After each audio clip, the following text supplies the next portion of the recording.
We're here. It's a That thing, intro- I think. That intro needs to be longer. That's what I think. I forgot the stuff to put inside the glass. I knew I had to get the glass here. But I forgot the stuff, so I will leave to get that in a second. I don't think my wife's watching yet, so you have time. I think she's still like fixing dinner. We've both been busy all day. Thank God. Okay. All right. It's been a really busy day. Have you figured out a straw? What's up? Have you figured out a straw situation with the flamingo glass? Yes, I do have a straw. I.e. just putting a straw in it? Yeah. What's up, Michael Hayes? I think it was supposed to come with one. I thought so. I don't know. I don't know anymore. What's up, Camaro? Camaro, how you doing, brother? Who's this guy? Newcomer and a Silly Club member. Original Next Level Gaming. I bet you do like retro stuff. Next Level, kind of like Pac-Man, like Pac-Man levels. That's pretty cool. We don't do anything next level around here. If there's one thing we know about original Next Level Gaming is that, boy, does that man hate Game Pass. Next, Sneed Chucky, how you doing? Oh, yeah. Sneed, what's happening? Amico forever. That's right. This show is forever, at least. We want new Amico music. Really, it's forever. He doesn't let us leave, even after the show. No. They're literally in a room next to me. Like, that's how it runs. I just turn on the light and I say speak, and then they get to eat after. You occasionally throw us some chips, like literally just throw it in the room. Yeah. And we fight over it. It's fun. Yeah, pretty much. I usually win. It is true. I'm pretty Pen is not much of a threat anymore. I'm not much of a threat. Michael Hayes in the house. Hey, Sabater, what's happening? Got a packed show today. Cameron Hayes. Hey, how are you today? And everybody's favorite YouTuber, Casey Nuttall. What's happening, dude? Just on Papa Pete's stream last night. It's pretty cool. Oh, a new Papa Pete video. I saw the hacked pole position, if that's what you're talking about, Michael. Amused one. What's happening? What's up, Amused? Emma, what is going on? Hello, hey, Emma. On an ad, and I can't skip it. I hope it's something good. There were some weird ones before, weren't there? Like I don't even know. So, how you been doing, man? It's been a while. Yeah, it's. I think the last time I saw you, we were talking some 3DO, and you had a game. I did. You have a few games, and you were showing them off. Some have said thousands. Some have said thousands of radio games. Yeah. I also seem to recall you saying, "Hey, Panda, do you want to be on Dragon Slayer, please? I would it would make the show so great." And then I waited. He asked me to. He talked to me too, and then I never heard anything later. All over us. Right. Yep. So I wanted to appreciate that. Thank you. I killed all my plans for that. Yeah. It's not believable at all. We had plans. Well, see, the thing with like the fighting games and although Rise of the Robots might be an exception, is like there's not much you can really get plays with Panda Sub again. The jaw dropper avatar. I love it. Kurt Bradshaw in the house. Yeah, no, the thing with the fighting games and like Dragon Slayers, it's kind of hard. Like stuff like Twisted, the game show where two people can participate. It's a little, cooler. But the next thing I have, that we're going to be invited to is that make sure we're there. Yeah, you guys are so going to be there. Okay, I got you. No, next one I got coming up is Samurai Showdown, which is a pretty good one. Yeah, well, like there's nothing to make fun of Samurai Showdown. Yeah, you got to leave the pinky out, and then this goes right into the eyeball. Pinky. This goes right into the eyeball. It pecks out your eye every time you take a drink. But we're gonna fix that. I'm gonna make a nice. I mean, the only thing to make fun of at a Samurai Showdown is how very quickly and easily you can get killed. Oh, you're all a bunch of foul-smelling, grog-swilling pigs. I'm sorry. Was that a compliment or an insult? I love it. That's fairly accurate. That's better than a super chat. That's not all. I say insults are better than super chats. Hasselhoff in the house. So what's our topic for the evening, Chuck? It's bacon ice cream is our topic. Well, I mean, I can always go down for that. Dude, I would love some bacon, like that hot fudge right in that avatar down there with the oh my God, with the two giant thick. He never did what I had recommended from that for his, let's say 1,000 subscribers special, that he would have actual bacon ice cream on the show. I don't think he did that. And how you could get somebody to do that. He should do that. Well, he should have done it himself. I do. I don't know about the panel. Do you guys believe in ghosts? I don't know. I've got two. I think I've even told you. I've got two ghost stories that I can't explain, but I still don't believe in ghosts. But dude, two legitimate because I'm about to start a new show because I'm getting that we're invited on, and then you sit by the phone. I don't know about that. Us, like you could probably mail in your question in about a month. No, but I'm going to do a new show. It's like it makes sense. What are you going to call it? Ghosting? Because that's what you did to us, brother. Yep. I am fast. You got to keep up. You got to keep up with my wit. Just going to pretend to drink something. Anyways, that's some good air. That'd be good for that planet that needed it on Spaceballs. Anyways, yeah, no, I'm gonna have a thing about ghosts and aliens. I'm doing a show about ghosts and aliens, so we're gonna talk about that. Okay. So that's another show that you're doing. Yeah. Well, I'm getting rid of a couple that aren't quite working out.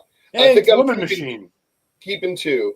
Woman Machines. DJC will let anyone on his show. I can't escape Phoenix no matter where I go. All the machines hate me so much. Emma says I enjoyed Samurai Spirit Showdown. Yeah, Samurai on Super 8, but it was censored unlike most versions. Yeah, this one's kind of a bloody version on the 3DO for sure. Well, Nintendo was still in the Super NES era. Oh, was I didn't know that, censoring Michael. Things early on. You got to remember the first Mortal Kombat. They changed out the blood for like sweat and changed some of the fatalities. Right around Mortal Kombat 2, they gave up the ghost on that, so to speak, and just said to heck with it. But they were really against like showing graphical violence for a while on that console. Monstar loves your jersey.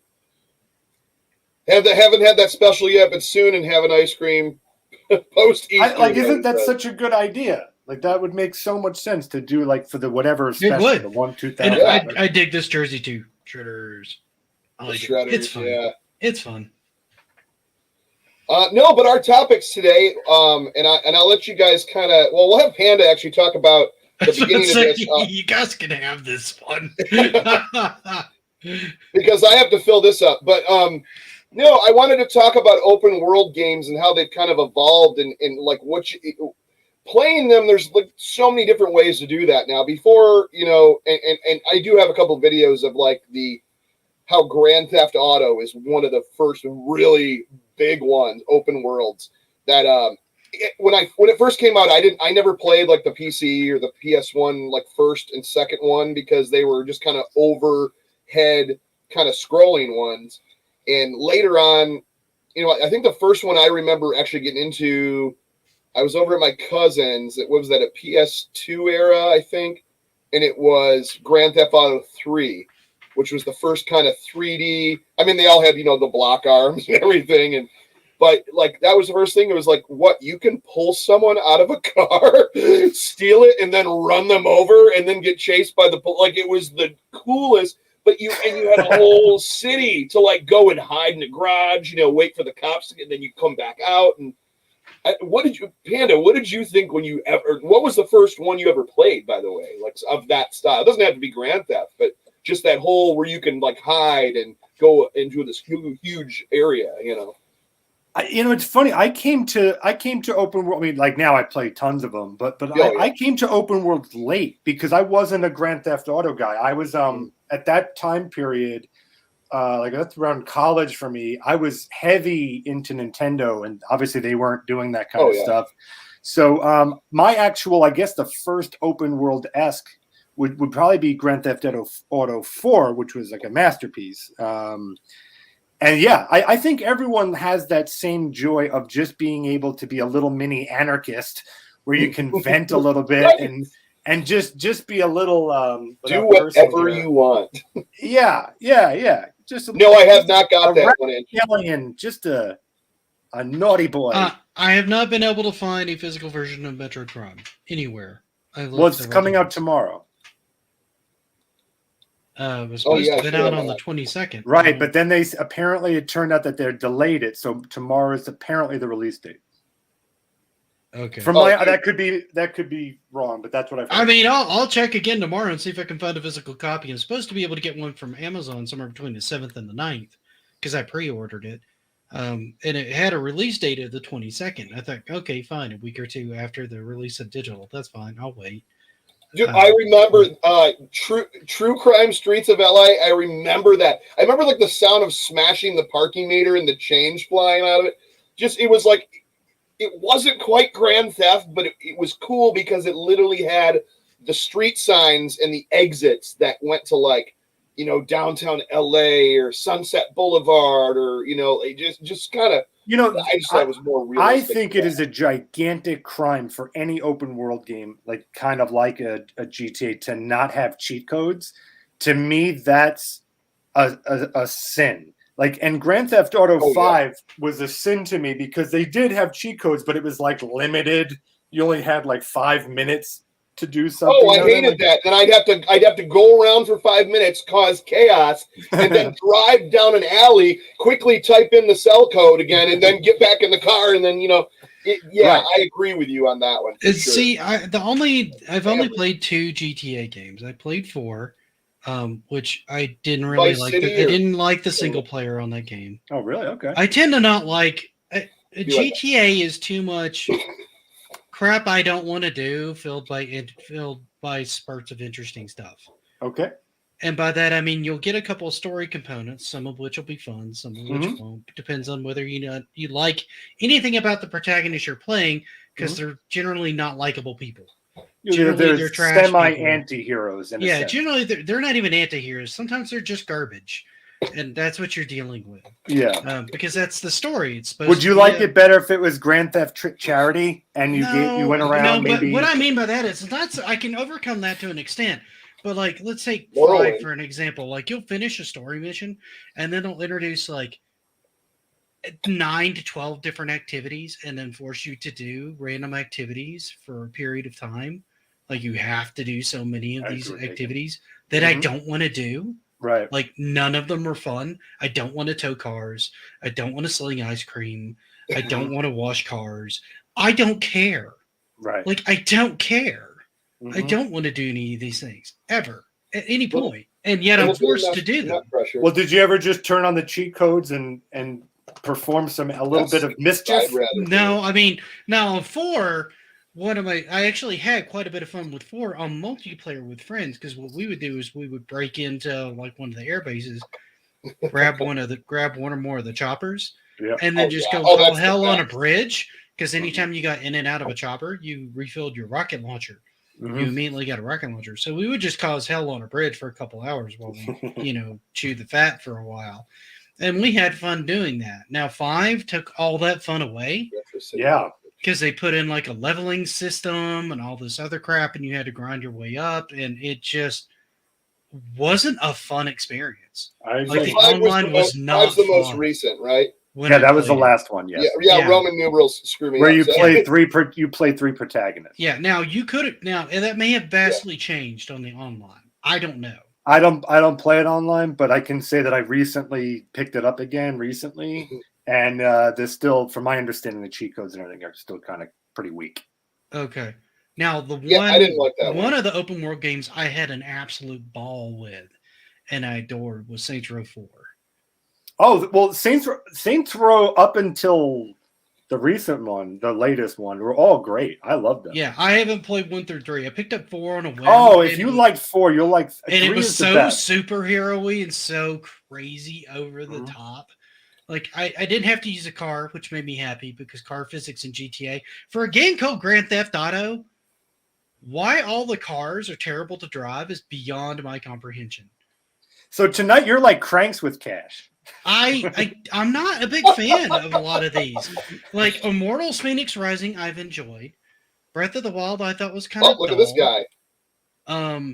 I mean, I've played a number of these. Fallout 3, I got tired of right before I got to the end. Fallout 4 couldn't really get my attention. How you doing, Hey, Those Rap. are open world too. I never bothered with Skyrim. I never bothered with Oblivion. They didn't look all that fun to me. But then I find a lot of Bethesda RPGs kind of stupid and boring. Outer Worlds was fun. Look how they started out this Grand Theft Auto. This was the first one on PC here. Hey Chuck, did you ever play? Looks like matchboxes. And Rab, I bet you'll know the name. It was. Like, it was inspired by Micro Machines in part. That's why it looks so familiar. That wouldn't Micro Machines is inspiration. And I have something to pose to you guys. Would you not consider the original Zelda an open world game? Oh, sure. Yeah, absolutely. I mean, it's that's basically an open world game. There were a lot of these before GTA. I think Chuck would define. World. I think Chuck go ahead. Would define open world as being able to, drop kick a citizen on the way to the ATM. Oh yeah. Yeah. Well, that's more indicative to GTA than it is. But I'm saying, like, to go and you get to hide and let something go past, then come out, and there's more strategy to it. Not saying that not open world, but more of like. Well, then Horizon, dude. Horizon's a great. Yeah, I mean, like most of those. Far Cry. Let's throw Horizon Zero Dawn in there. Let's throw Ghost of Tsushima in there. Those are great examples of that kind of game. And Reb, what did you say? We didn't hear you. I would say then I would throw in most of those text adventures. I mean, it's just a question of trying to figure out what the parse is going to accept and what you can do. And a lot of the early RPGs too, the NES ones and Genesis ones, Final Fantasy, Dragon Quest, all that stuff. Yeah, I mean, here's the question 3. of limitations this is the first of the memory and what that I remember doing that was 3. This is the first one that introduced me to like, oh, okay, it's like there's a lot more than just doing missions. You can just run around and just do what you want. I think that was kind of a cool thing. There was no limit. I mean, the only limit was basically like the Truman Show. You literally got out on the lake and went out in a boat, and then you hit like a limit, like somewhere out in like the ocean. So I thought that was pretty cool. And then, oh my God, Vice City right here. Well, I was about to say Vice City is where I think it really took off, right? Like that was like the pinnacle. Because it's playing that. I want to say it was 2 or 3 when we really got the GTA that we kind of know today. It was 3. It was like 3. The formula for it. 3. That was when you have like Sam Hauser and the Hauser brothers get involved and really went more into kind of deep into these mob stories, and especially with. Yeah, continue, Reb. Yeah, go ahead. Oh, did we lose Reb? I don't know. No, I'm still here. Go ahead. Okay. We wanted you to continue because my thing is slightly off topic of what you're saying. Oh, I was going to say, I mean, Vice City really added to it. That went more into kind of the, I guess the cartoonish atmosphere of it once they started flushing out the different. I mean, they had Vice City, they had Liberty City, they had all of those back in the original as well. But they really went into the cartoonish elements and really into the, more of the storylines and cutscenes with 3. Yeah. Would you guys agree that 5. Link to the Past was maybe one of the first GTA-esque moments when you got to take a chicken and throw it like that? I remember that being like such of all our times playing video games, like, wait, I can pick up the chicken and throw it? And then or you can just beat the crap out of them too. You could do that too. Yeah, I would say that's probably one of the earlier GTA moments. So you got punished pretty heavily. Yeah, Enough. Maneater. I've never made. Maneater is a lot of fun. That's that shark open. That's that shark game most talking about, and it's sort of open world. You're kind of hemmed in by your size and where you can get.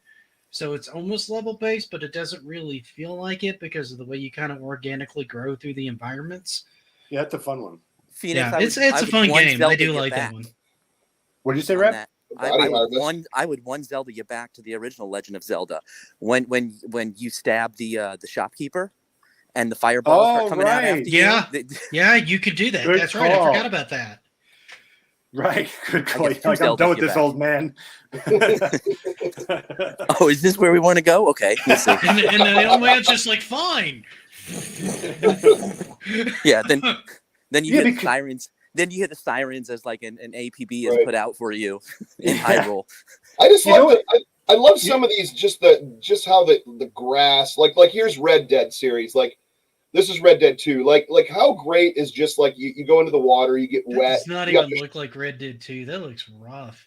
Where you got to get that from? Well, I just played it on Xbox. It's just compressed because it's through StreamYard. Okay, I was about to say I've seen footage of that game. Yeah. It's a gorgeous game. Why does this look so? Yeah, but that's what I'm saying is like they made it so realistic. You know, like you literally had to train your horse. You had to literally like you go into the water, like your jacket would get wet. You would go into you'd get mud on you, and you'd have to clean yourself. You know, you'd have to. Feed biscuits to the horse. I can already see the gag coming. I'm giddy. You treat your horse right, and then he's always there when you need him. Or you apparently like aim a gun at him randomly like Chuck does. Oh, I think that character was just checking out. Like there's people here camping. The weapons wheel. You just Obviously, all the other NPCs in here are zombies, so you have to kill them. Because if you don't, that's they turn everyone else into zombies. So doing laundry is not gonna, and then you want to make sure when you go into the farm. The last one. The farmers get really mad when you do this. This is I don't know what's going on here, but just a beautiful game.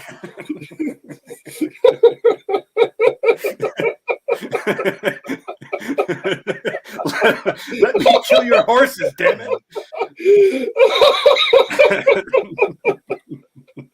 I feel like calling PETA is a little extreme, to be fair.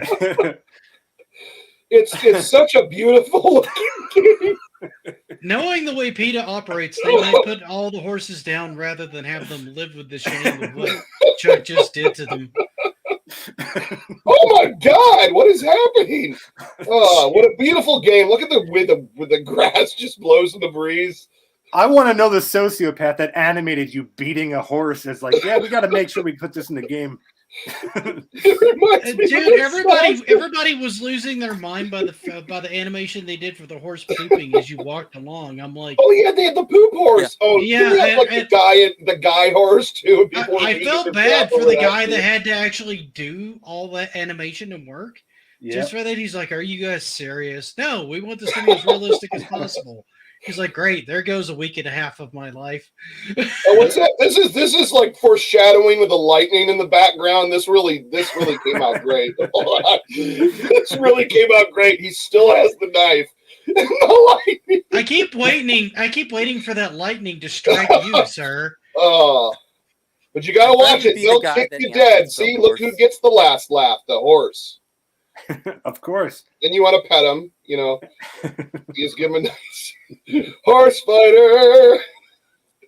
Well, I have to tell you, this is pretty family friendly. All they are is made of little pixels on a computer. Yeah, try explaining that to PETA. That excuse won't fly. Oh man. What is that? Horse fighter! Is there a trophy for punching horses? Like, did you triple? I think it's an achievement to be honest. Did you triple crown it? Ooh, boo. Yeah. All the boo. Triple crown it. And then, oh, yep, you never can win when you go after the horses. Horse, jeez. Well, those are beautiful graphics, I have to tell you. A beautiful display of the game. No, Thank that's you. a really good. That's a really good example. No, that is to be last gen graphics. The thing is, they managed to do so much with like the PS4 and Xbox One hardware that it's still going to take a little while before you see like a major jump in this generation because it got so much out of the hardware. Yeah. Well, it's diminishing returns on the graphics. Yeah, I mean, absolutely. You're going to start hitting a point where it's just kind of like, well, all right. Even with I can't tell PS3, we were getting pretty, pretty near that you had to like stop and look for a moment on some of those games. Would you? I mean, I think is it fair to say? And I only want to say this real quick because it's off topic. But would you say like basically anything after the GameCube on? You kind of consider them modern games. Like you can go back to them and they don't feel too old. Like the mechanics for the most part are there. The graphics all look great. Like GameCube games still look great. Xbox. Yeah, I would argue as far as realism back, you could kind of consider retro at this point. I'm sorry, Nick. Would you have a lot of the? What did you consider retro? I said the original Xbox and back. Mm-hmm. Okay. But most of those consoles, like especially the Xbox, since it came out with dual analog sticks, has most of the trappings of what you would consider like modern controls. Yep. Right. Yep. Now, as far as so like in a game like Red Dead here, like sure, I gotta ask, like, and have you played both? Have you played the first one and the second one? Okay, are you into like the mini games, like on this second one, like collect all the cigarette cards or like all those side quest I call them mini games, but they're kind of like these little side quests. Like I don't know, some of those just kind of irk me, and I don't want to do it. But then I'll find someone and I'll loot them, and then I'll find out after I looted them that I got like 3 more cigarette cards. So I'm like, who else has got these cards? And then it's pull out the knife. And then I knife him. Excuse me, before I knife you, do you have a horse? The gag was supposed to be like we were talking about the beautiful open world, and it just was too funny to edit that, so it looked really bad. Well, I think good open world design has those little whether they're little mini games or little side things to do. I'll go to like Ghost of Tsushima to me, which is one of the best. That's a beautiful game. I love that game. Just running around chasing the foxes to their little fox spiritual dens there, and then you give them the little bow and everything. Those little things are great. So I think, I think most good open world games have those tiny little things just to keep you busy in between missions. And so some of them are good and some of them are executed poorly. Like Saints Row had a lot of fun ones, right, Nick? Like the ones where and you would love this. Have you ever played Saints Row, Chuck? No. Okay, I know of it. I'm trying to remember what it was. It's GTA, but more Phoenix Rising, and that'll make sense to Nick. My buddies used to play it because I remember the name. I just don't. I'd have to see it to remember it. Well, it's kind of like they went slapstick goofy with the concept of GTA. Right. Like, there's all sorts of really just stupid, goofy weapons in Kevin, how's and it going? dialogue and stuff. Like one of the mini games I struggled with it first, but I ended up having the most fun with at one point was the car insurance scam one. You remember that one? Yeah, well, that's exactly what I was going to say. So tell me about it. Yeah. That one's great. You'll like this, Chuck. Listen to it. All right. It's also your show. So you meet with Flo. You should probably Your name is Flo. Is that what you said? Oh, go, Nick. Go. Oh, okay. I thought you were going to cover it, but no. Go ahead. Essentially, the game is you start it and you're supposed to like basically try to get as much insurance money as you can by getting hit by cars, right? So the idea is to get hit by the car and then to stay in the air, flipping and ragdolling as much as humanly possible. Yeah, it's exactly. Yeah, so This you is could my get dream hit. realized in Gridlock. I was flying all the way from like one end of a bridge to another end of the bridge, occasionally skipping off another car. It got ridiculous really fast. That's one of the best side games you can have in an open world game. So much fun. So much fun. Rab, what did you really get into? Like as far as like when this kind of started, where it was kind of the 3D open worlds where you can kind of just go anywhere, do what you want, and astray from the story kind of thing,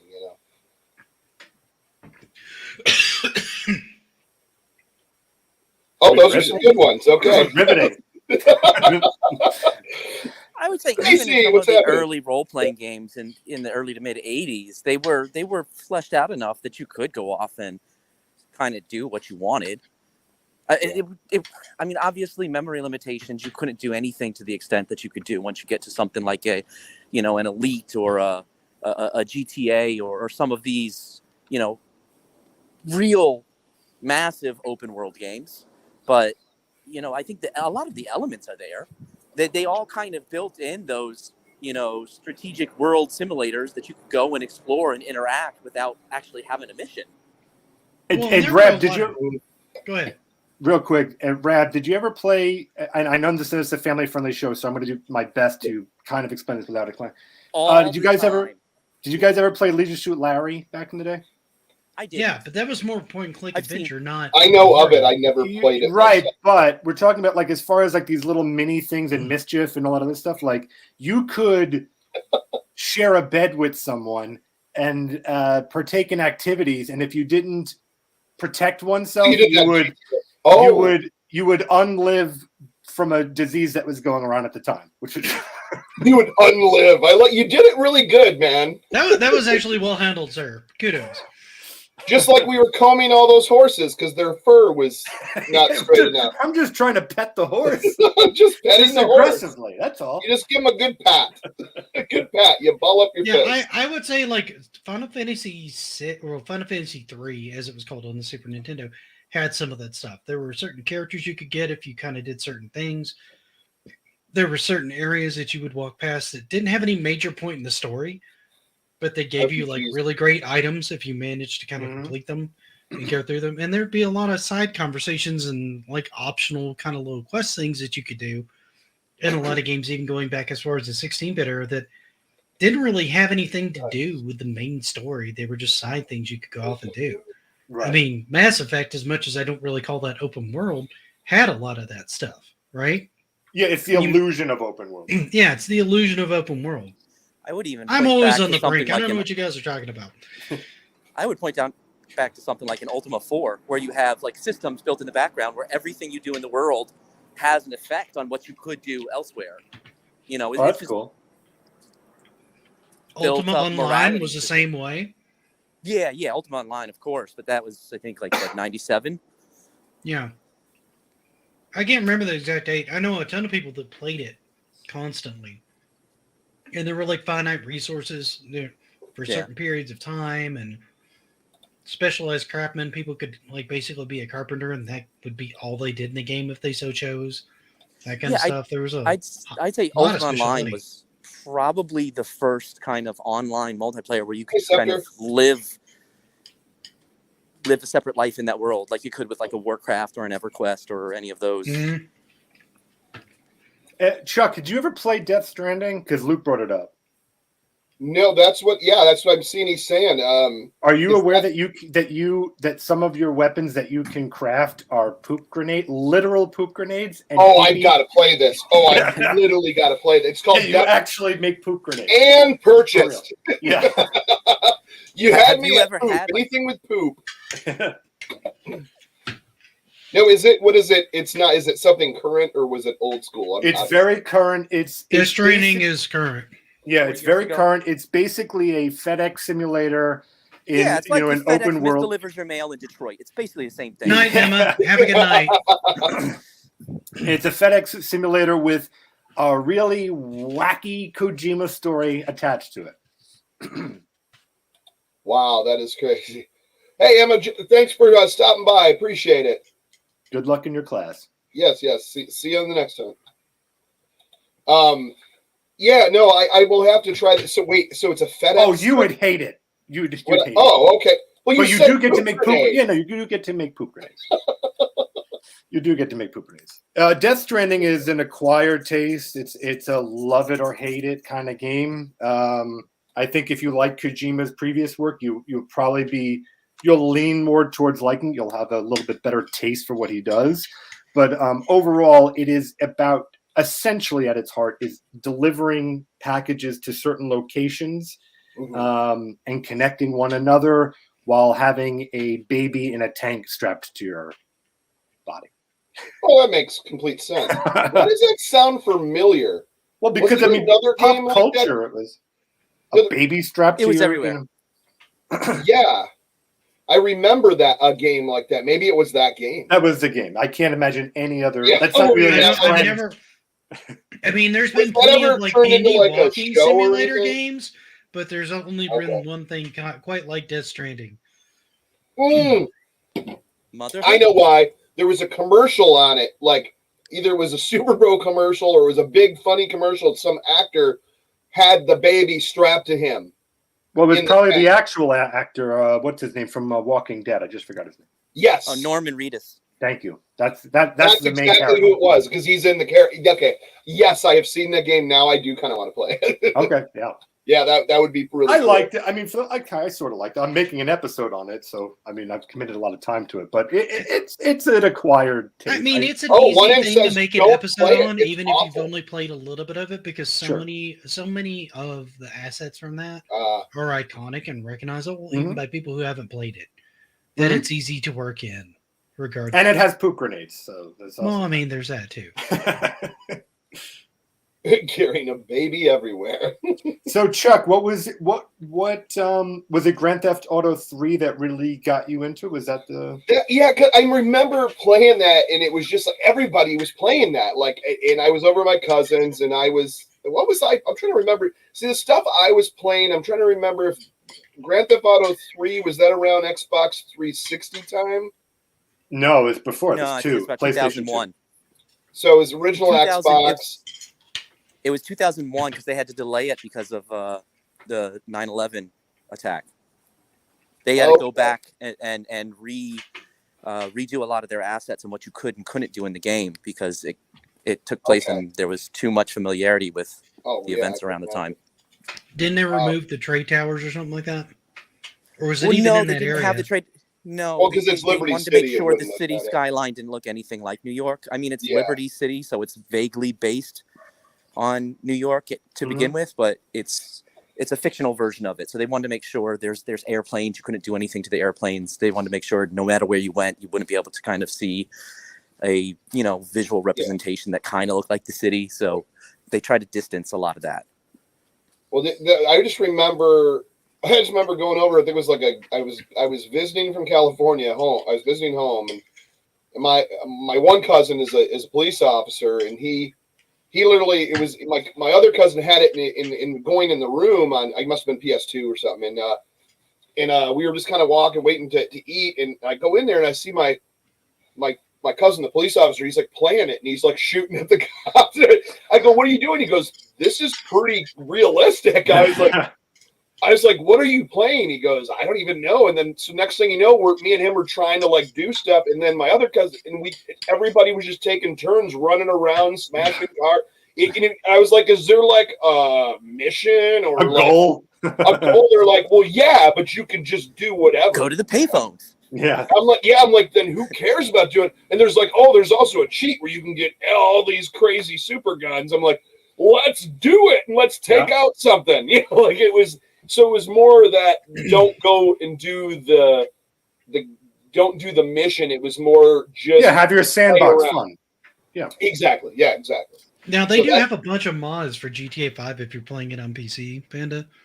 I've seen like Hulk mods where literally they just change your character to where he feels like he's the Hulk and looks like the Hulk, and just crazy stuff like that. Nice. That'll make it a lot more fun.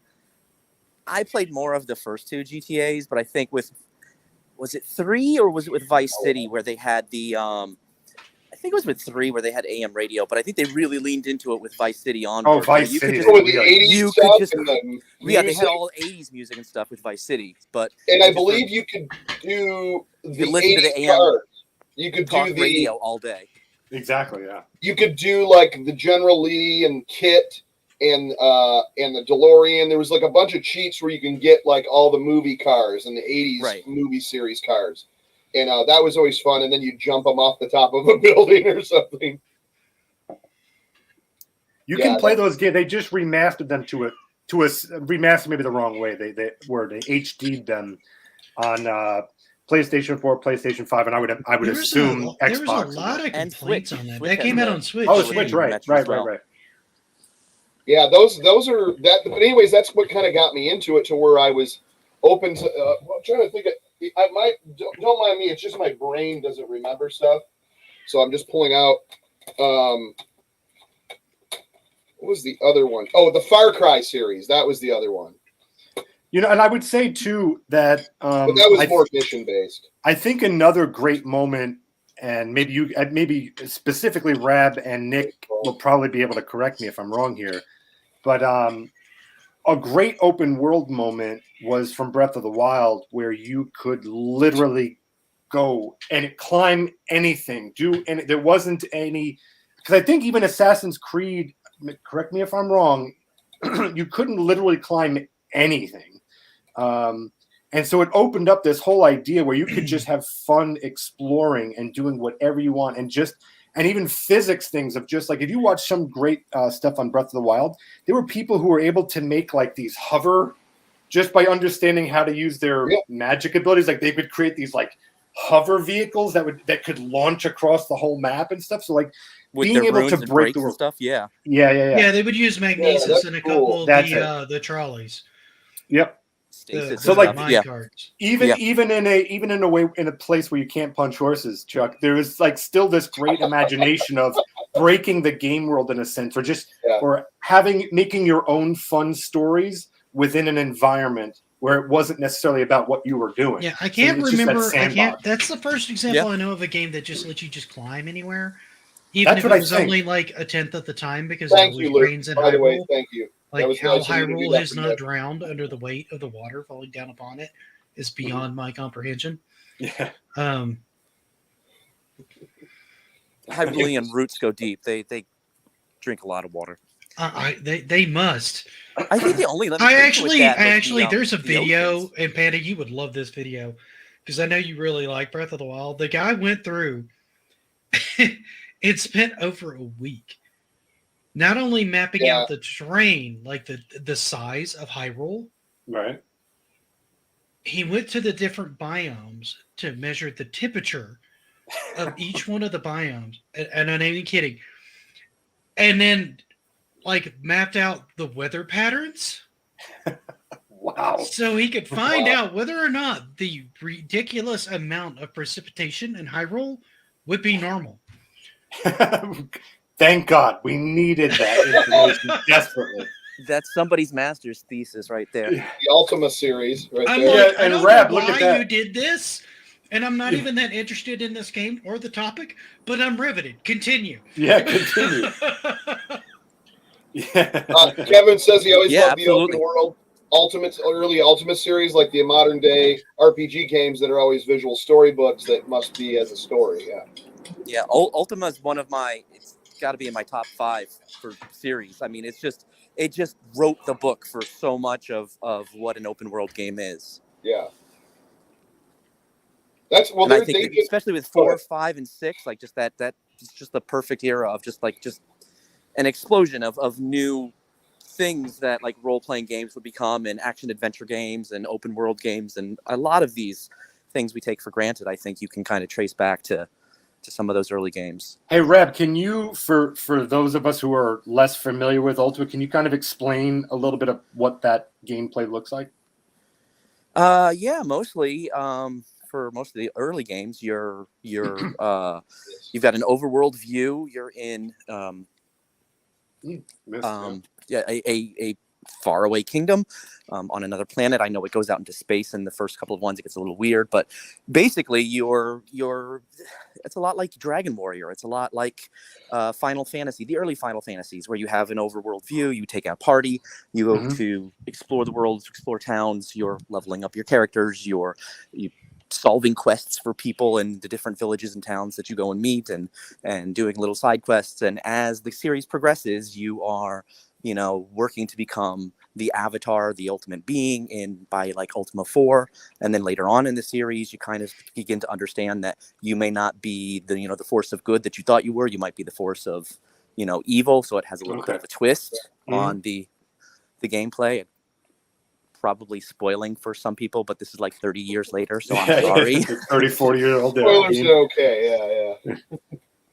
Ultima was probably one of the bigger deep dives into RPGs that came a little bit closer to like actual Dungeons and Dragons, where there was a lot more flexibility. I mean, you had RPGs that were kind of using similar systems before, or like-minded systems, more turn-based combat with their own calculations and stuff, databases behind the scene driving everything. Ultima had a lot more open world feel. Now, I never dove heavily into Ultima, but you could do a lot of different classes. You could just go around and explore the world. You could build a house. You could do all these other things that you couldn't necessarily always do. Yeah, the first thing that lets you go and build a house. I think that was in 4 or 5. It might have been one of the first ones to let you do that. I don't remember that coming before that. Now is the season of evil. But I mean, whereas a lot of these early role-playing games were essentially dungeon crawlers and kind of following the colossal cave model or adventure model, and having you go in this adventure to go and fight the bad guys in a dungeon or something very confined. Ultima was one of, if not the first game to kind of just open up and say, like, there's a fully flushed out world, and you can go, basically anywhere within the limitations of, Ultima was Apple II, so it's within the limitations of how many discs you can get going on that system. But what's the newest one now that's out, Ultima? They haven't done anything since. I was about to say, they after ended with 9 and Ultima Online. I was about to say, I thought Ultima Online was like the last one, and that was like early 2000s. Be Ready says what was cool about 4 is that you could actually talk to the NPC using keywords, and they didn't say just one line when you talk to them. Well, Chuck, can you imagine nowadays? I mean, it's AI. Yeah, exactly. It's going to come where you'll be able to have full conversations with an NPC.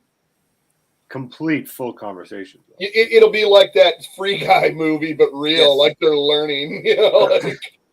Oh my god! And then they'll say something creepy like, "I know your credit card number. It's 4." Honestly, you know it. Shall I charge this? Honestly, I feel like if they push VR enough, that's a great place for them to start. I noticed you like horses. RPGs.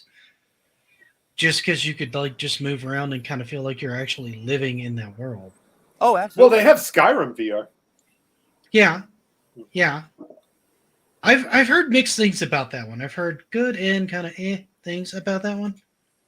I mean, all I can say is it worked well. I mean, I'm not a Skyrim guy. I have it, and it worked. I thought a couple times about trying Skyrim, but I've had such a sketchy track record with Bethesda products as far as in like my enjoyment to money investment that I'm kind of like, I don't know. I know it's just me. Like a lot of times they're writing, like the gameplay is usually fine, right? My big problem with Fallout 3 with gameplay was it always felt like I had to use the VAT system, otherwise I couldn't hit anything. Like literally, I could be the distance between me and my monitor with a pistol and shoot and miss 5 out of 6 shots, and I'm like, how is that even possible if the muzzle is touching the opposing person? How is this happening? It's kind of like Borderlands logic, where if the gun only has 94% accuracy, it's trash, right? Because you're never going to hit anything with it, like ever. Yeah, no, I really, I saw that, like I was saying, that they leaked a couple of videos of the new Grand Theft 6, and it looked, I mean, just the realism was scary. I can only imagine. Dude, that's totally going to be freaking debunked. That's going to be like the remaster of 5, where they get you to buy it again. and then buy all your credits. Oh and my shit God, they again, better like not they've do done with another this one. add-on But pack or another. I don't. I'm honestly. I mean, I don't It's know gotta if they're be. ever going to Oh, move away from 5. It makes too much money. Well, I keep it going and put out They'll 6, move away from it. It's just or move everybody to 6. That's playing 5. I don't know. It looked really good from what I saw, and then it was. I guess a lot of stuff was pulled down, but people captured a little bit, and it was showing like it looked like someone in mom jeans, just kind of like in a pink, like I don't know, it just looked like this like 9 to 5 mom that just got off work in a pink blouse, and she's got a machine gun, like, and I thought it was the funniest look, but it looks so freaking real. And I was like, now that's the game I'm looking for. Grand Theft Auto is the only game that I know of that has managed to not only go online but put a legit casino online that you can spend real money to get in-game currency to just play casino games. They completely digitized your casino in the game and absolutely 100% got away with that bull crap. Do I remember, like, my buddies used to come over and we just had like I kind of had like the party or band house or whatever, so many years ago. And every year we just come over, we had one computer in the front room and people would, oh, can I check this? Can I look at this? Oh, I need to look something up. So that computer was just used for everything. There were games on it. And my one roommate had a game that, and I'm sure this is when I was first introduced to it. I know this is common now, but where you could literally different holidays or different days, they'd have events. Everybody would meet like in a hall and have a party. And like on Halloween, everybody would dress up in costumes and go to this ballroom and meet. And I think it was Heroes and Villains was one of them on PC. And then, obviously there's World of Warcraft and everything that has that as well, which is, I mean, that's a whole other talk about open world. That's like insanity. But I mean, that's what it's coming to for consoles now, I think. Just wait till so if 6 comes out, I'm guaranteeing you're going to have AI NPCs in there that are just learning. I think how you maybe play. Not that soon. We'll see. I don't think they'll do that. The reason I think they don't necessarily want to do that, and they probably won't do that, one is the processing power. Running a ton of AIs like that eats. Well, if it goes off the cloud. Yeah, but still, then you've got to be connected to the cloud. You got to worry about connection rates and things like that. I mean, I know we're kind of in an always connected society now when you play anything because of DRM, which is stupid, but it is what it is. Mm-hmm. That's a whole other topic.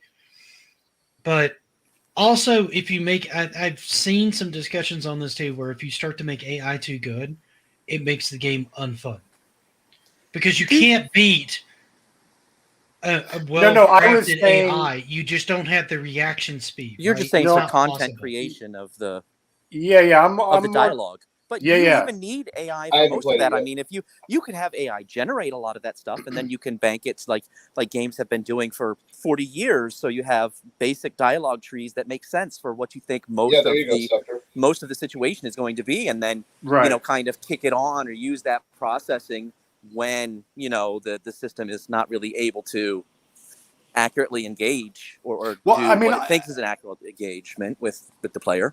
I just think I would bet anything that eventually you'll be able to talk into your controller. Let's say the PlayStation 5 controller has a microphone. Oh, absolutely. And say I'm not even going to go on dark territory roads, just fun territory roads where you just say, how do I need to get to this mission. How do I get to the Starbucks on 5th Street? And they'll actually even be able to tell you, oh yeah, you go down 2 blocks, do that. Like, I think you'll be able to talk to them and they'll be able to talk back. I can guarantee you maybe GTA 7 will do it. And that'll be interesting and terrifying. That's one of the things I was very confused about, how Google never went in that direction as much as they have invested in search and as invested as they were in really connecting with their user base and having this as an online system. I was kind of dumbfounded that they didn't go more into a direction of kind of those sorts of queries. I mean, this has been in the works for quite some time. I know we're now just seeing these public, Chat GPT and other tools that are popping up over the past year or two, but behind the scenes, they've been working on it for 8-9 years. Well, it'll be interesting to see if it gets into games. I'm sure. One of the things I kind of like to see come back that kind of played up on, I don't know if any of you guys ever messed with Neverwinter Nights. I haven't. I'm familiar with it. I haven't played it. I played on a server online, a server called Exaria. And you could literally set up a persistent world, and players would come in and just join in and group up together. But what was cool about it is you occasionally, like one of the players or whatnot, or a group of people would get together and have people go, "Hey, want to be a DM?" And so you had actual DMs in there, and they would pop up randomly they'd watch the players, occasionally set up encounters, random new things would happen that wouldn't normally happen. Okay. A lot of times what they would do is they would set up like story arcs and stuff like that too. And then they would set up encounters, and they had all the assets there so they could set up like the various different encounters and things like that. I think stuff like that, allowing players to be able to set up servers like that, maybe monitored a little bit, because in the day and age we're in, would be a great way of doing that. Have somebody come up that's just sort of like all of a sudden interacting with you, like, oh my god, da da da da da da, and then here like comes in all this stuff that just kind of gets dynamically positioned for like your particular encounter. Because that kept me playing that game for ages, man. I did so many different builds in that game because I would walk in and like I might have a DM hit me up and go, hey, can you walk up to so-and-so and do this? And I'd be like, yeah, sure. So you go in there and you have like your dialogue spiel, and they might move you to another location to help them with an encounter or something like that, right? So you're having the players like literally working with the DMs to help them move a story along for somebody else, which was just as fun as being a direct part of the story. Right. Yeah, Nick, you and I probably crossed paths playing in some of those server rooms. Like, you may have remembered me. I was sultry dark elf vixen. Good times, buddy. Big swinging D69. Big swinging D69. If he says yes, I'm gonna be my jaw hit the ground. I literally ended up with like assets built into the game that were my jaw's hitting the ground that I made, that I like posted on the forums for this whole thing, and they liked it enough that they ran with it and they put it in the game. So nice. That allows you to, like, if you have enough ideas and stuff like that to work with people like that, to have things kind of persistently added into the game, and that's as far back as like the early 2000s, late 90s, right?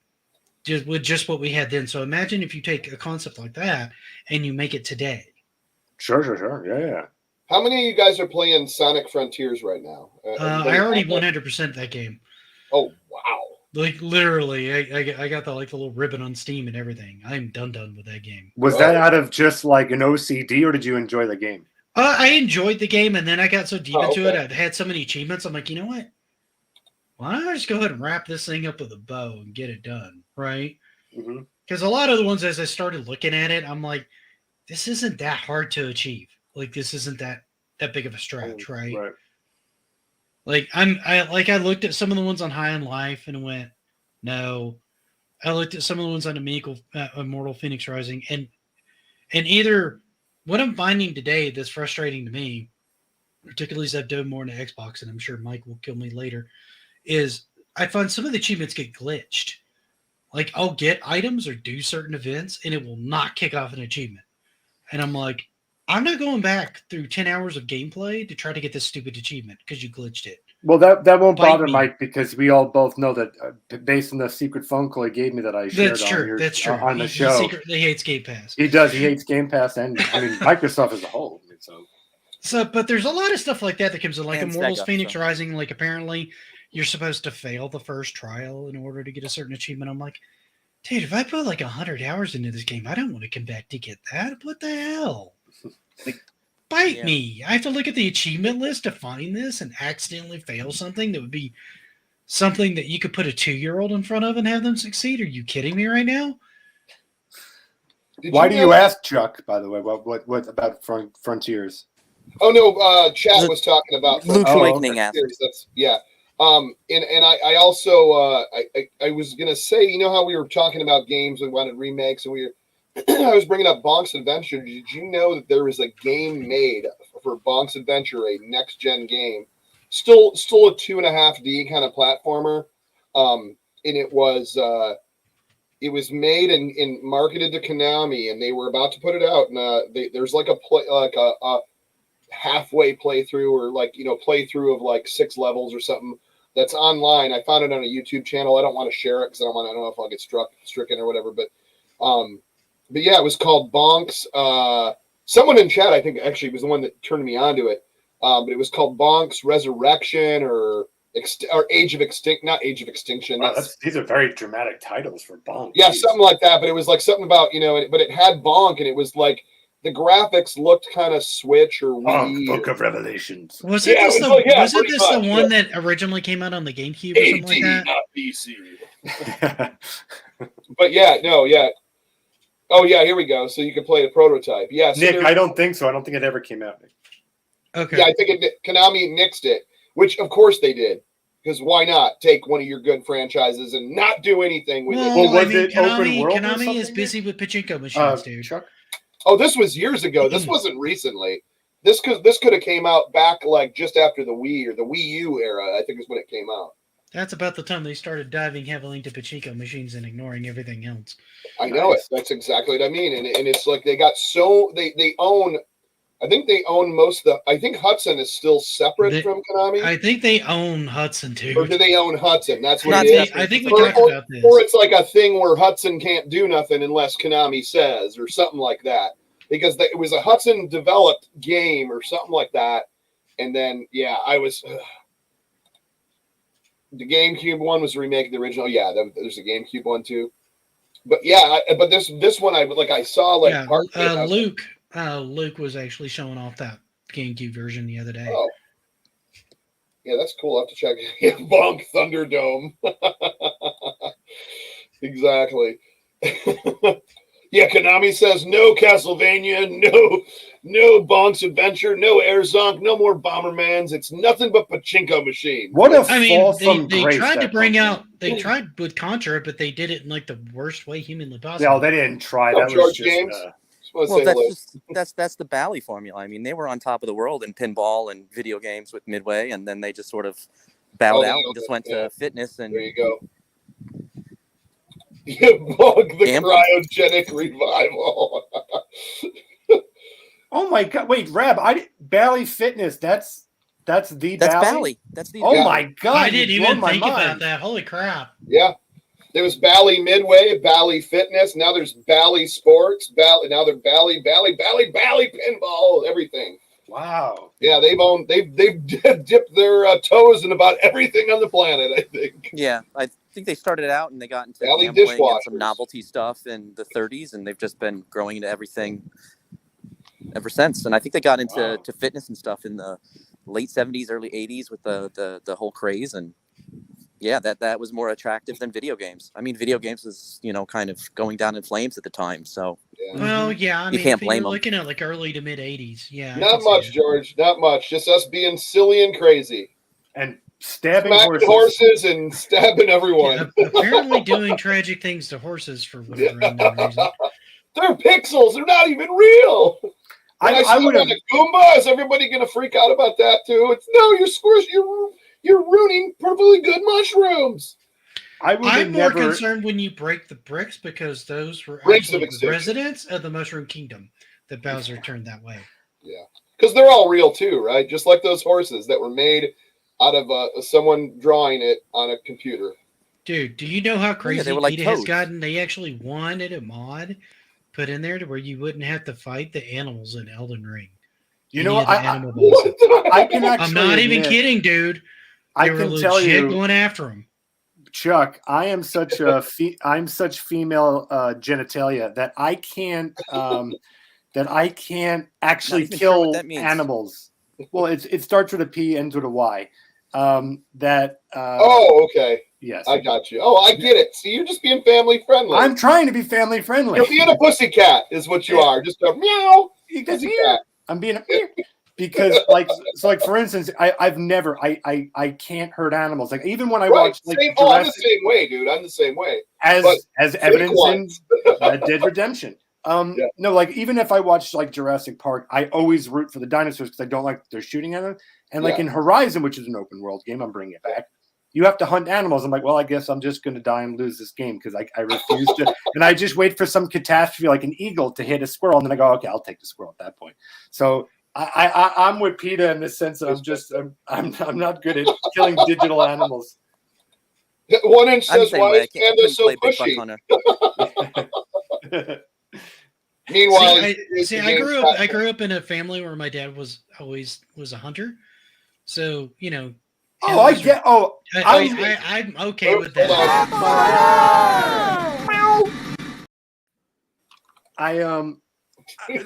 It's more just. I'm saying just more as a recreational thing. I hunting and all that stuff. That's fine. I'm just saying me personally. It's hard for me to shoot those little digital guys. I love them so much. So you wouldn't even do any duck hunt? Big Block's asking. No, I don't. I don't like that. Yeah, I don't. Yeah. Like that made you so. Oh my god. Frail, and I would cry and write letters. Yes, that was. You are like. Do you want me to like chop up some? Serve you a saucer of milk and give you some fish? Are you? Because you are really a pussycat. Yes, I'm days away from painting my hair pink and getting a nose ring.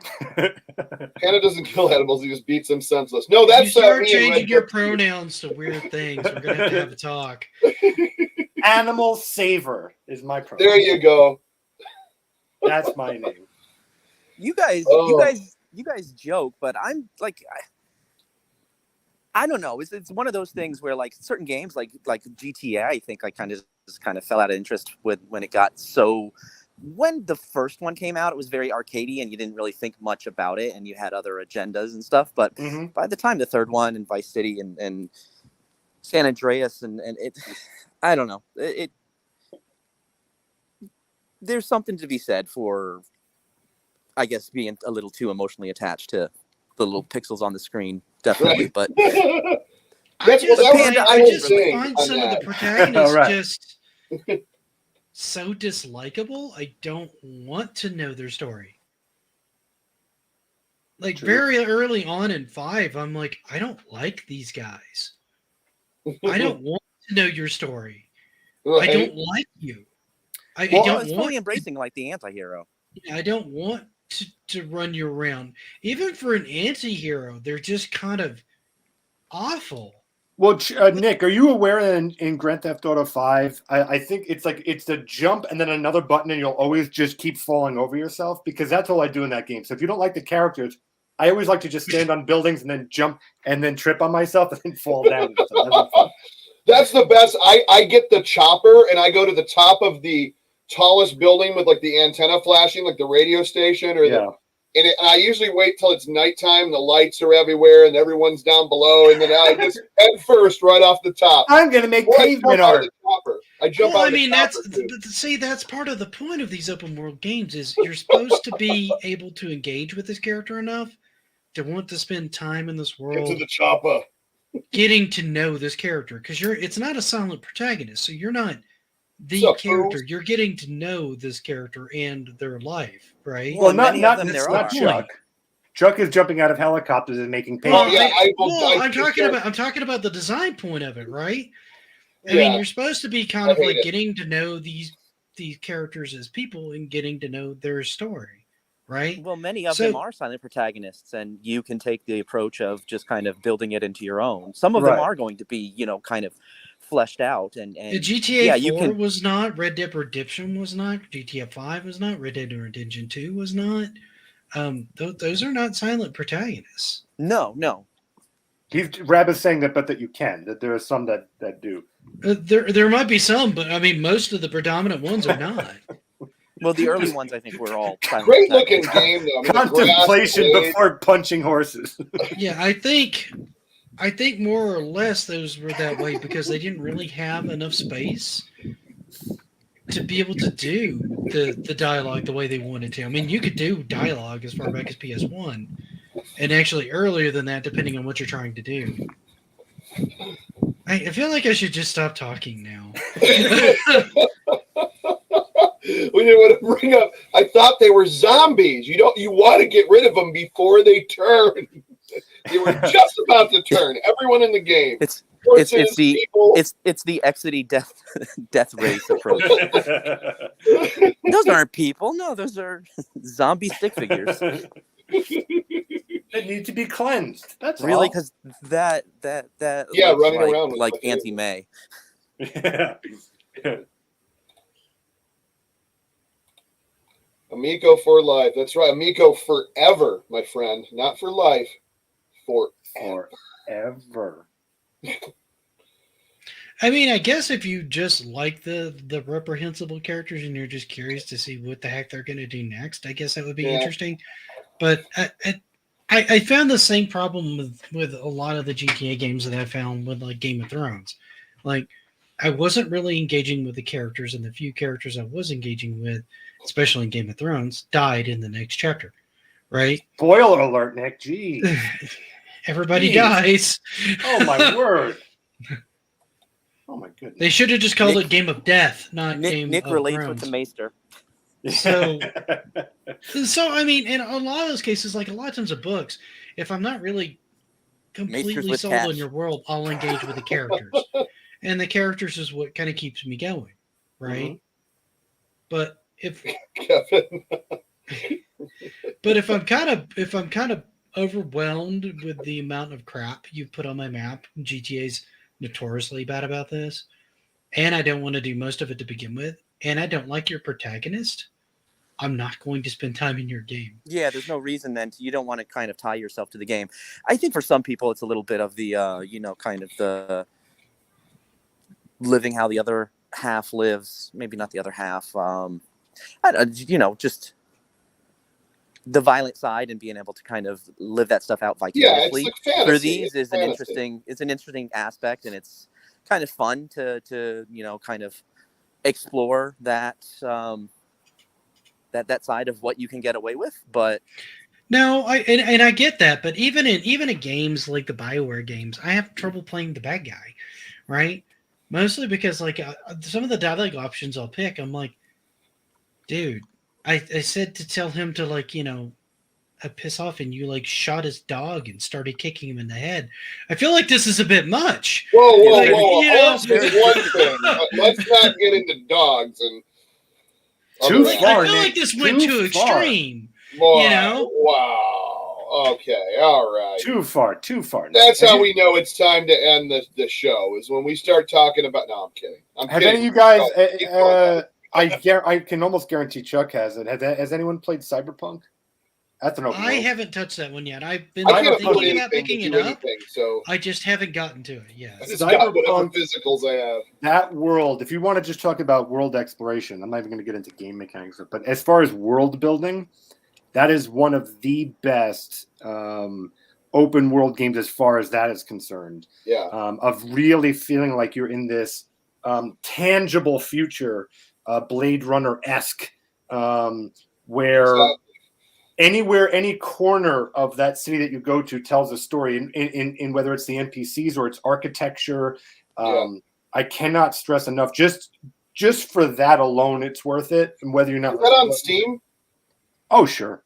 Yeah. And it's probably on consoles after too. So it's on Steam and it's on all the consoles. I was waiting for a while because it was sometimes pretty it's on broken sale at launch. It was now very broken at launch. Now it's not. My understanding is they fixed most of that at this point. Oh yeah. But honestly, I have to take long breaks between those big games like that because, dude, I'm already hitting like open world fatigue just with Immortals. At like 50 hours, I'm hitting massive open world fatigue. Well, I'm saying that if you just want to, because I'm trying to liven it up from this crank fest there, Nick. Yeah, you guys brought this topic up in the last minute. I would be the first one to tell you, do not bring me into this discussion. I do not have great opinions on open world.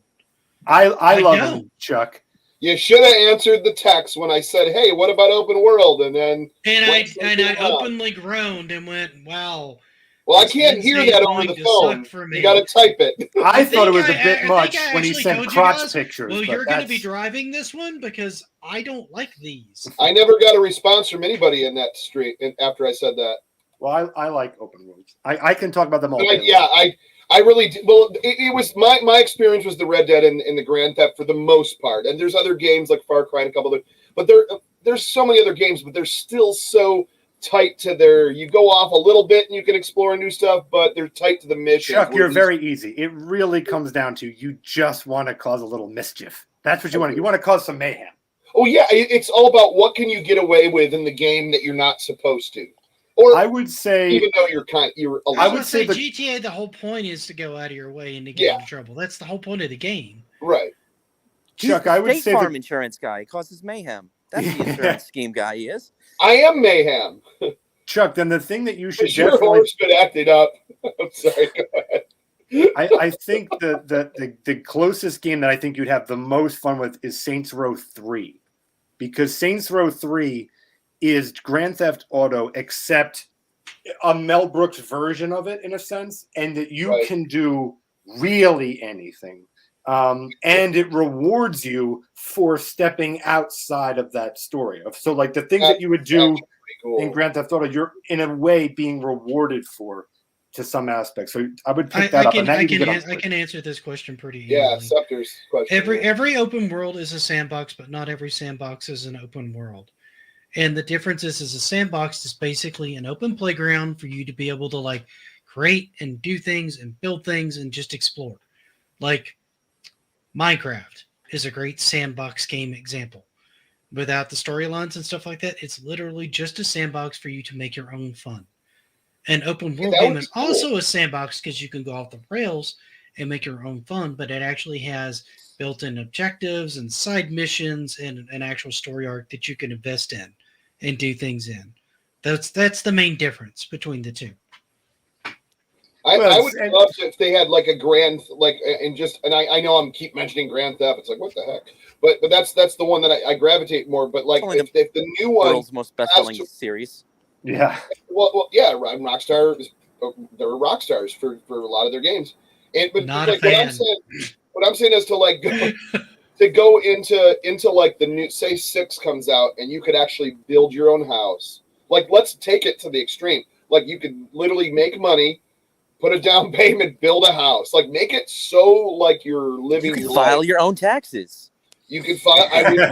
Well, why not? Maybe if it was like a button, I don't want to sit through that. But I'm saying, but yeah, do anything that would, it doesn't even really have to be Grand Theft. It could be a new Rockstar game, which is, I always said, why don't they just make one called Life? And you were able to just walk in there, hook up online. And I know there's tons of games that you can do this with from their game engine. But what about one that's just dedicated to just open world life? So Chuck, I think maps the planet, maps the whole planet almost. I think that on paper, as far as the game of life, I'm not going to get into the other ideas you have, but just as far as like an open sandbox game, I think most players would think that's awesome, and then on day 2 would put it down, because if they don't have any kind of structure, then eventually it becomes just a fun gimmick and then you're out. So you'd need to have some. It becomes a life simulator.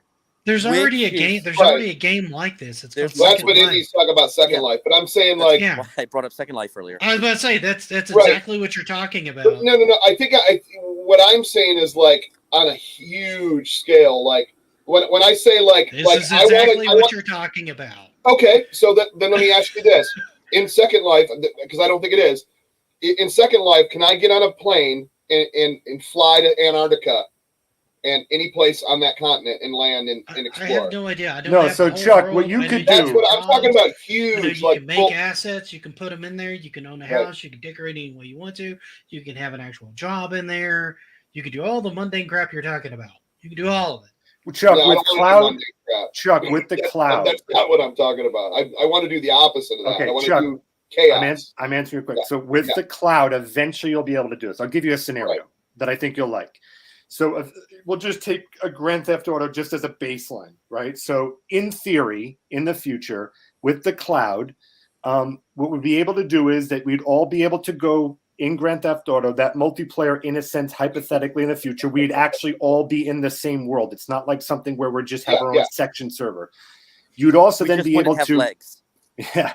Eventually you'd be able to like build your own apartment, do all that stuff. If you were for instance, if you were to gather weaponry and stuff like that, you could, if you wanted. I did say build my own. Yeah, I get it. If you wanted to, you could, in a sense, like open up a shop where you sell the guns that you found, meet people, talk with them, go on missions to do whatever. Eventually you could do that. So it would have to involve the cloud though, because the amount of what you're talking about is so huge. It would need outside of what it would need a lot to. Oh yeah, it's like a fantasy game, and then you could even add in like everything we've been talking about tonight, like do your AI on all the NPCs.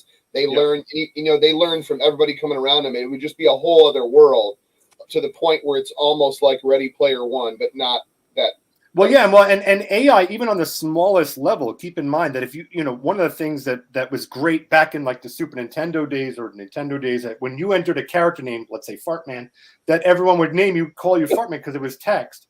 Yeah. But nowadays, all the characters always leave your name out because it's dialogue. With AI, they would be able to actually say your name with the character's voice. So just those little things would make the immersion even that much better. As much as I am terrified of AI and don't like it, I will say that's an amazing tool to help with immersion. Yeah.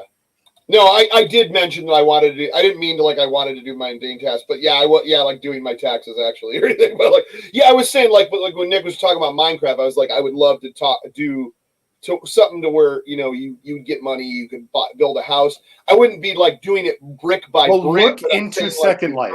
Yeah. Look into that's a poor man's version of your idea. Look into Second Life. Right. Life. No, I remember seeing that on a few. I've seen it before. I mean, I've never played it myself, but yeah. But yeah, I wouldn't want to do a job, go to jail, do time, stuff like that. You're stand my, what was that movie? He was gotta get my reps in, and he's sitting at his computer on his couch because he's in jail and he's doing push-ups. I'm and he's is that what you're doing today? I forgot what movie that was. B. That's, yeah, I don't want it to be like that, but little more realistic. The main thing, I want to be able to travel anywhere on this planet, but it'd be mapped out like it is in Liberty City on Grand Theft, but to where I can get off on this exit. I know that Panda lives on Elm Street. Mm-hmm. He wears that weird sweater and he always has all the kids over. It's really weird, but so I set his house on fire. Next thing you know, he comes back in my dream. Picture. But stuff like that, I don't know. Sure. Well, in the meantime, like I said, Second Life is something that you could look at too. That's a tangible version, a small, tiny version of what you're asking for. Otherwise, it's going to take cloud computing. That's literally the only way that I can think of that you'd be able to achieve that. And you'd have to pay because it's such computing power required. So it's not going to come in at that $60. Yeah, I don't think so. Maybe $60 a month. World game. There you go. That's exactly what I make. No, I'm just kidding. Just me. Just all in me stuff. Just so simple. PlayStation Home on the smallest level was that too, Chuck. On a tiny scale of that. I don't know if you ever heard of I'm that. Stupid too. I can't afford to do anything or buy anything or play anything modern. You can't even afford your own life at the moment. Right. If I can afford, how can I afford a Second Life? I can't even afford the first life in the first place. Well, today's episode was sponsored by Mark Zuckerberg's vision of metaverse 20 years from now. Yeah. But anyways, we're gonna end it. We are at hour 20. Panda, what you got coming up on your Panda Sub 2000 channel? Dude, it's the same story. I'm still working on this gigantic episode, Maniac Manor, which is a big story episode. That's what Panda Sub 2000 is. It's mixes narrative with game documentaries of sorts. So I'm working on that. I'm aiming for end of April.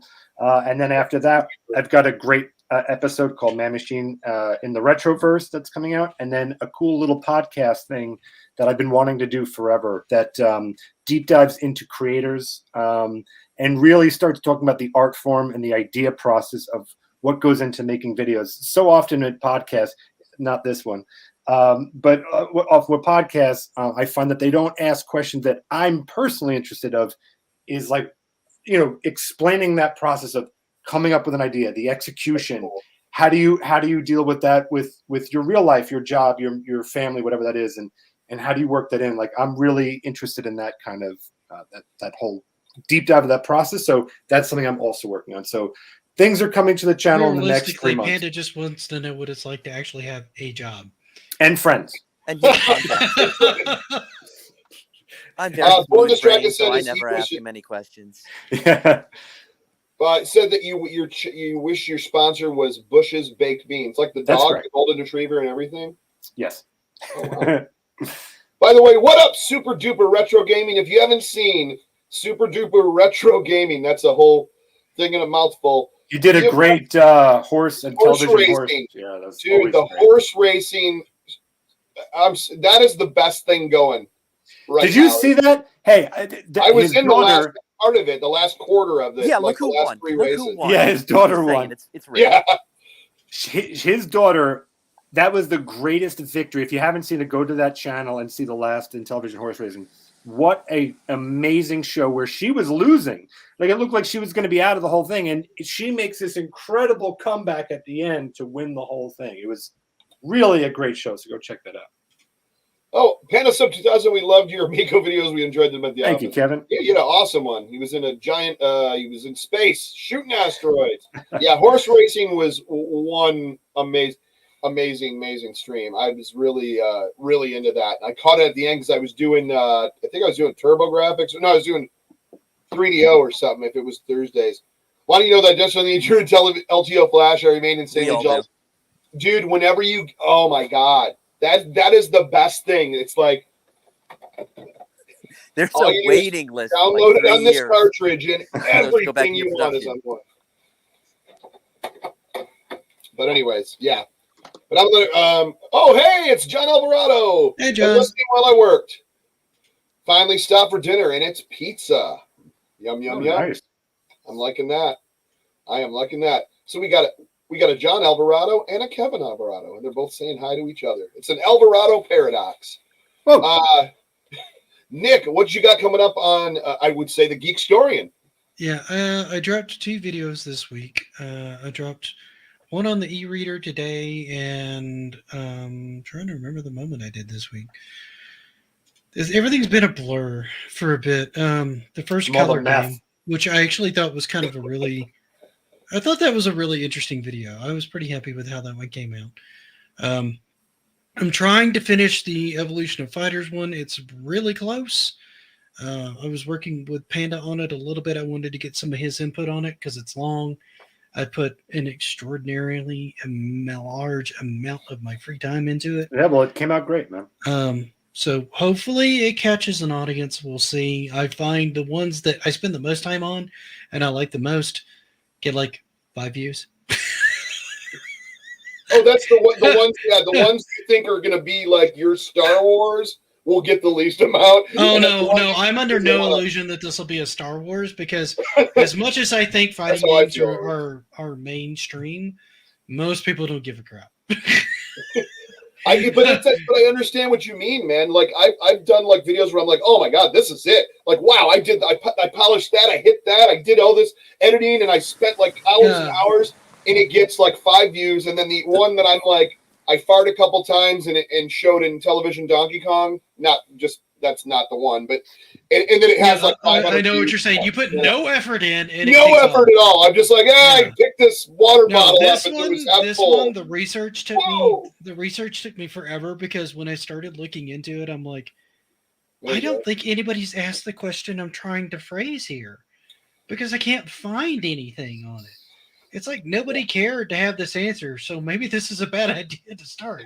But I'm here, and I'm going to do it anyway.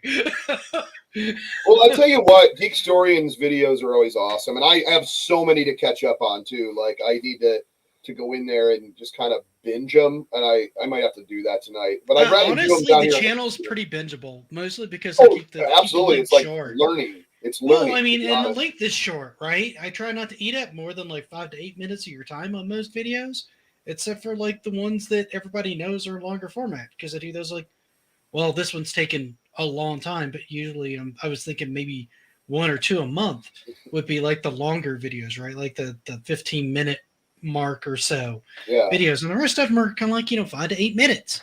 Those are pretty easy for me to do.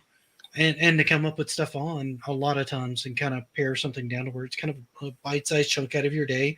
You got a little knowledge on something and you go on your merry way and, you learned a little something and I didn't bore you to death for 40 minutes. I love like watching like history videos or stuff that I didn't know existed. So like when you had that thing where it was supposed to be controlled with the mind or eyes, but it was only just the movement of your head. Yeah, the mind link.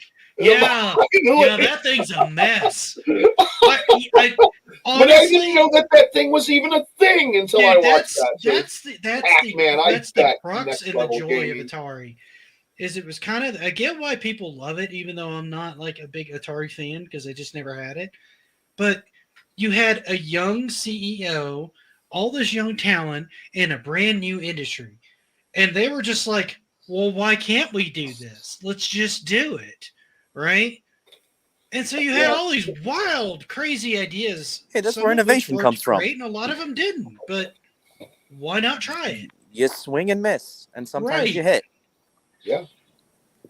You know, it's funny on the sometimes you hit a horse. Well, I mean, what? It's funny with the subscriber thing. Like, I'm the absolute opposite. Like, because you guys were talking about how, like, sometimes you'll make things and you're surprised, like, how much. See, I'm the absolute opposite. I know that the stuff I'm making is only going to lose subs, and so I actually get a little giddy, and I kind of go like, let's lean into this. Let's see how many we can drop. Let's see. Let's just see. Because at the end of the day, for me personally, I actually am the opposite. Like, I actually want a very small community of just people of like-minded. They like this weird stuff. They like this kind of story I'm trying to do.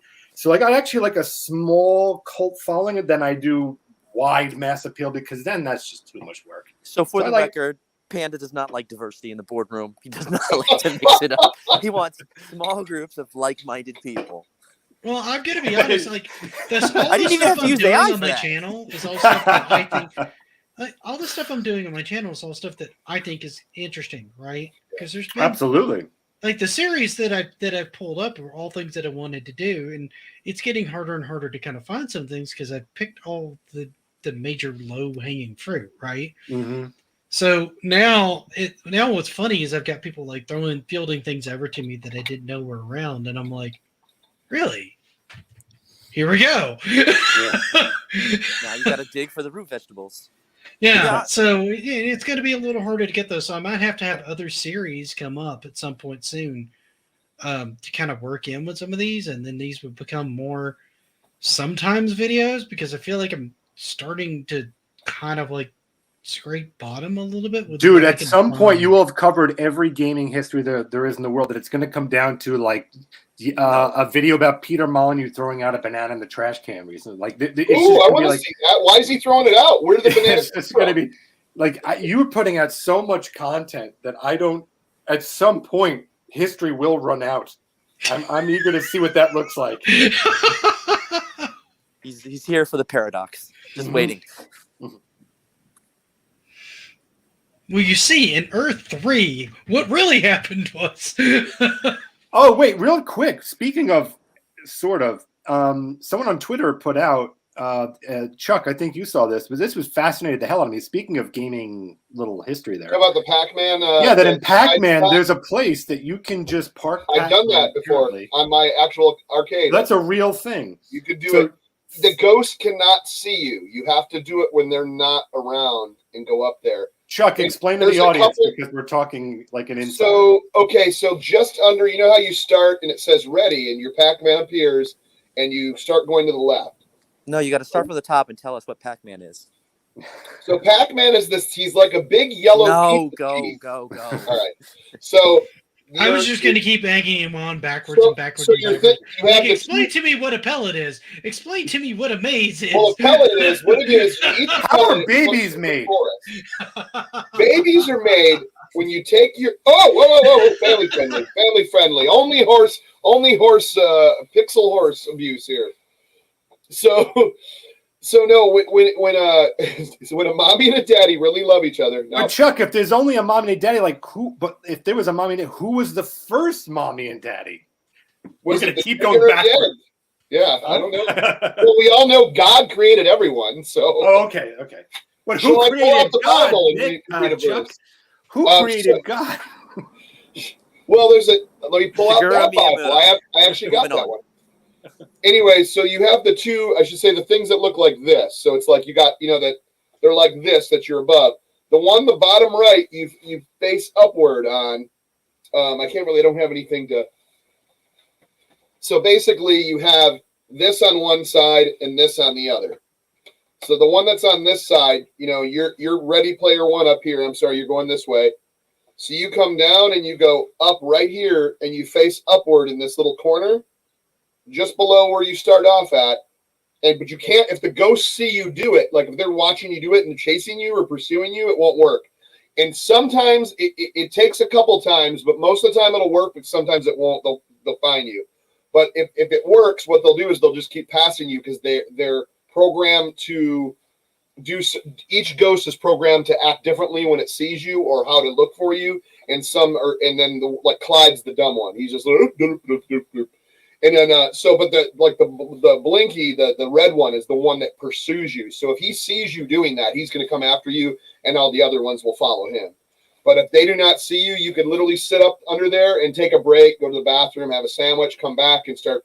So it's crazy. I saw that. Yeah.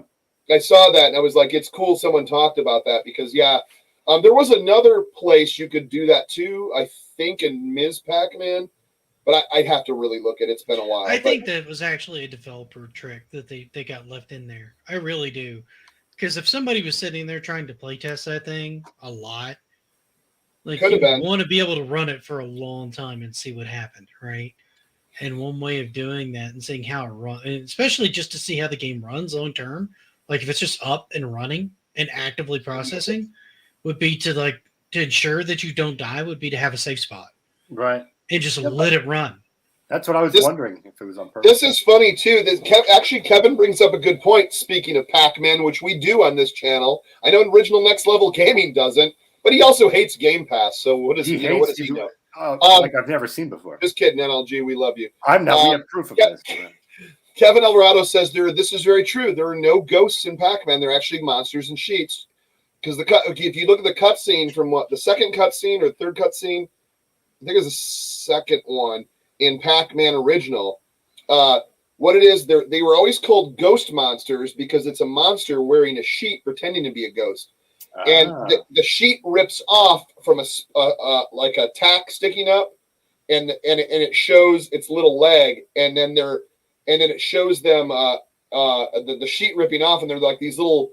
They almost look like the cartoon of the character nerds, like the candies, those little guys with just the little googly eyes. They're almost like hippopotamus a little bit. Yeah, like little, but they're like these little I don't know, pink or peach looking like monsters, and they're wearing sheets with the colors that look like ghosts. Oh wow! So it's just them. So when I'm learning so much about Pac-Man. And they run and they're like, blah, blah, blah. There's a hack where I had a board one time when I was getting mine worked on.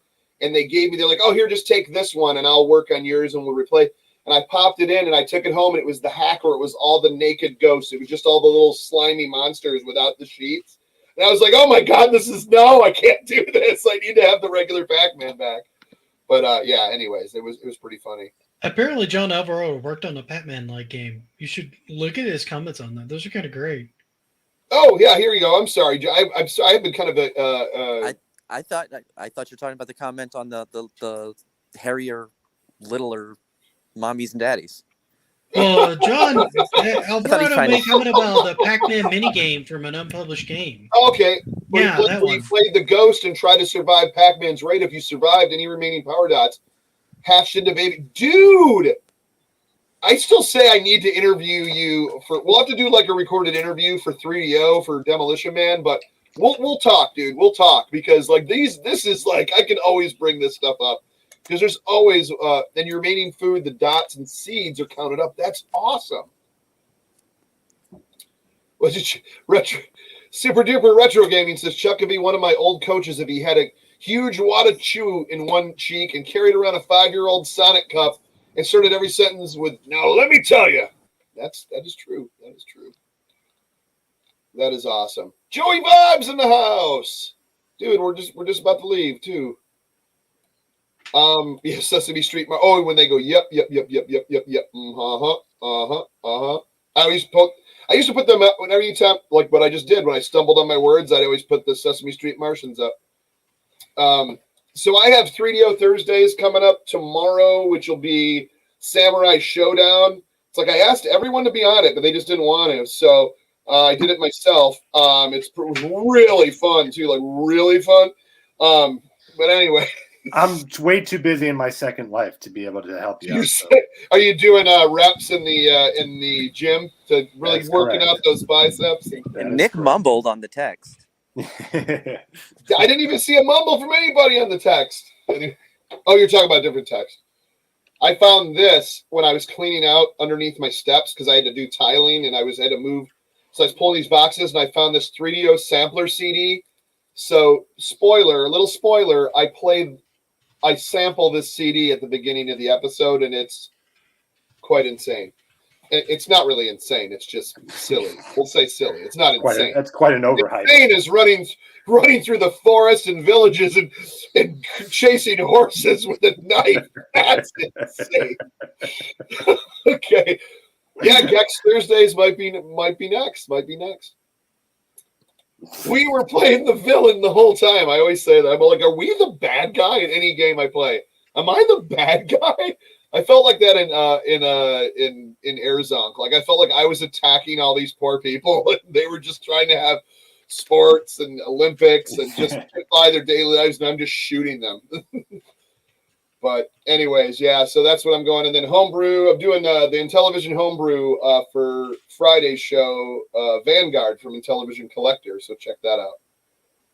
But I think we'll get out of here. Thank you guys so much for talking some open world and some Grand Theft, whether you liked it or not. It was fun. I absolutely loved it, and it's always fun discussing different stuff. I thought that'd be a little curved to discuss on the show because we never. Well, and I would say Red Dead Redemption 2 is, in my opinion, a masterpiece. So I will end with that. I agree. I 100% agree. Just the way I would say the way the animals look, the blades of grass, like, and I'm not joking either. I'm serious. Like it looks so good. Like I said, when you can go wade into like a lake and your jacket gets dirty and you got to clean it off and you just stuff like that. And I can see this only getting better in games, like the detail, the little things like that.